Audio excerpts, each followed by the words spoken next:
A challenging but rewarding dramedy and the best horror film of the year are available for viewing this weekend. Here to review Amsterdam and Smile is film critic Chuck Kaplinsky. All right, Chuck, first up, Amsterdam? Amsterdam, probably, I think I could say this unequivocally, the best cast of the year in any film you'll see. There you see Christian Bale, John David Washington, and Margot Robbie, and they're the three leads. The supporting cast is just as impressive.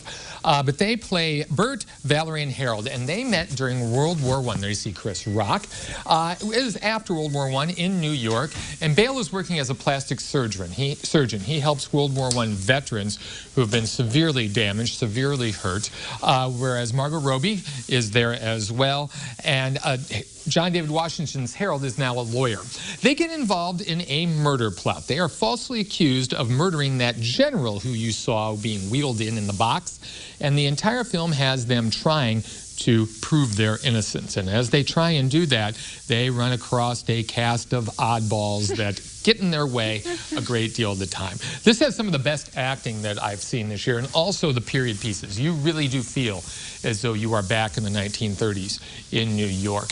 And the thing that comes through on this film is this whole sense of loyalty, this whole sense of camaraderie, the fact that you stick together with each other through thick and thin when you have gone through traumatic experiences. Yes, he lost his eye in World War I, and that is a recurring theme.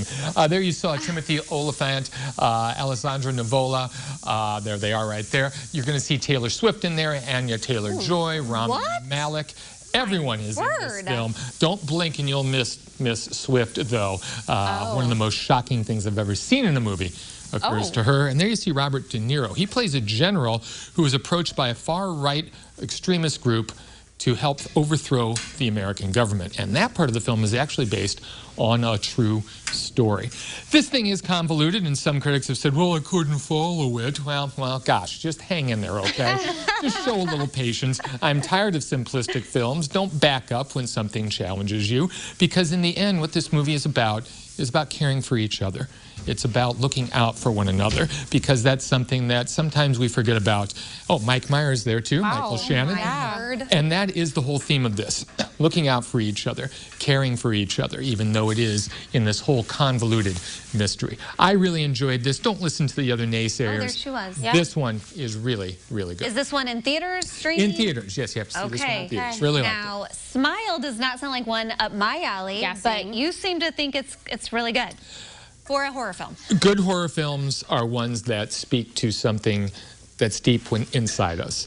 Vampires aren't scary, monsters aren't scary, zombies aren't scary, but films that are scary are the ones that really key into the fears that we have within us. And this whole movie is about denial. There we see our young heroine of the film. She is a psychiatrist. Rosie Cotter is her name, played by Susie Bacon. I had never seen her before. She does a great job.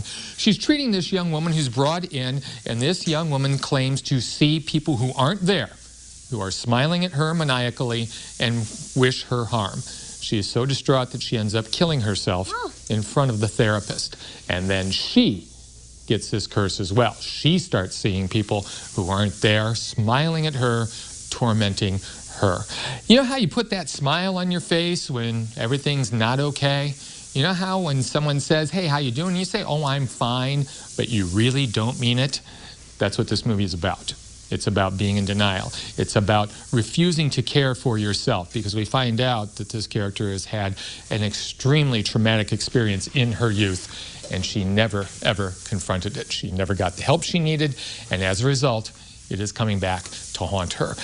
Like I say, the good horror films are the ones that really speak to something that we are truly dealing with, when the monster or whatever the horror is actually a metaphor for something in real life. And that's what this is. This really is also a statement about the crisis, the mental health crisis in this country as well, because you have a variety of people here who don't get the help that they need.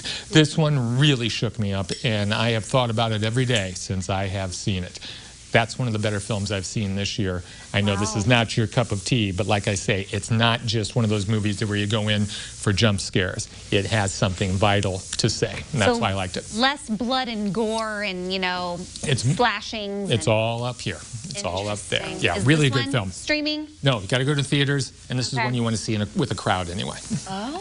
Okay, I could see that. Even the trailer was like, that was a lot. Very intense. Yeah. Very intense. Okay, what's going on over on your podcast, Facebook, all that good stuff? Well, What's happening? not much. We're taking a week off, unfortunately, because Who's Its Face went sailing, left us high and dry, so you two got to deal with just me instead of her. She's the buffer.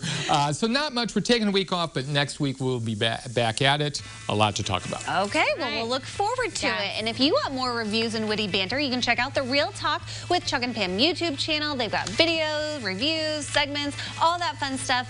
There's a look at their Facebook page where you also need to like because you never know what fun things pop up over there. And we'll have all those links at CILiving.tv.